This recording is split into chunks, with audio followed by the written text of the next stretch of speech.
এই বাংলাদেশের প্রত্যেকটা মানুষ নিরাপত্তার সাথে আমলাদের সন্তানদের জন্য আলাদা বিশ্ববিদ্যালয় স্থাপনের কোনো চিন্তা সরকারের নেই জানিয়েছেন জনপ্রশাসন মন্ত্রী ফরহাদ হোসেন।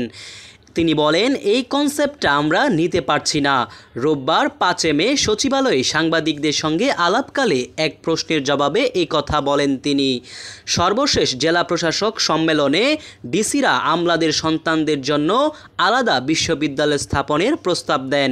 এটি নিয়ে সামাজিক যোগাযোগ মাধ্যমেও আলোচনা সমালোচনার ঝড় তোলে।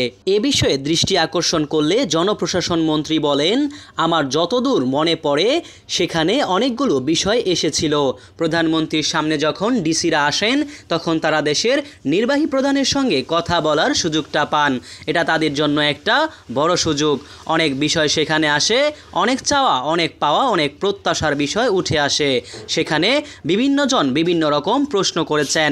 সরকারি কর্মচারীদের জন্য সরকারি কর্মচারী হাসপাতাল রয়েছে জানিয়ে মন্ত্রী বলেন, বিশ্ববিদ্যালয় হচ্ছে বিশ্বজনীন ইউনিভার্সাল থেকে ইউনিভার্সিটি। ইউনিভার্সিটি হচ্ছে মুক্ত একটা জায়গা যেখানে জ্ঞান অর্জন করবে মানুষ, মুক্ত চিন্তা ভাবনা করবে, মনের বিকাশটা এখানে এসে ঘটবে, সক্ষম নাগরিক হিসেবে তৈরি হবে। সেরকম একটা জায়গা হলো ইউনিভার্সিটি। সব ধরনের মানুষ এখানে থাকতে হবে। মেধাবীদের জায়গা হচ্ছে ইউনিভার্সিটিতে। তিনি বলেন, স্পেশাল কারোর জন্য একটা ইউনিভার্সিটি, হ্যাঁ, আর্মিরা ইউনিভার্সিটি পরিচালনা করছে বা অন্যরা করছে, সেক্ষেত্রে তারা বলেছে আপাতত আমাদের আরও অনেক গুরুত্বপূর্ণ কাজ আছে, সে কাজগুলো আমরা করছি। তিনি আরও বলেন, শুধু সরকারি কর্মচারীদের জন্য আলাদাভাবে এই কনসেপ্টটা আমরা নিতে পারছি না। যখন ইউনিভার্সিটি হবে সেটি সবার জন্য ইউনিভার্সিটি হবে।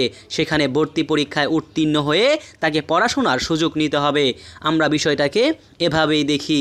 জনপ্রশাসন মন্ত্রী আরও বলেন, আমরা সব প্রস্তাবকেই স্বাগত জানাই। তারা প্রস্তাব দিয়েছেন, যখন সময় সুযোগ হবে এটা বিবেচনা করা হবে। আমাদের আরও অনেক গুরুত্বপূর্ণ বিষয় রয়েছে যেগুলো আমাদের দেখতে হবে। এই মুহূর্তে এটা নিয়ে আমরা চিন্তা করছি না। মোহাম্মদ সায়েম সরকার, নিউজ বাংলাদেশ 64।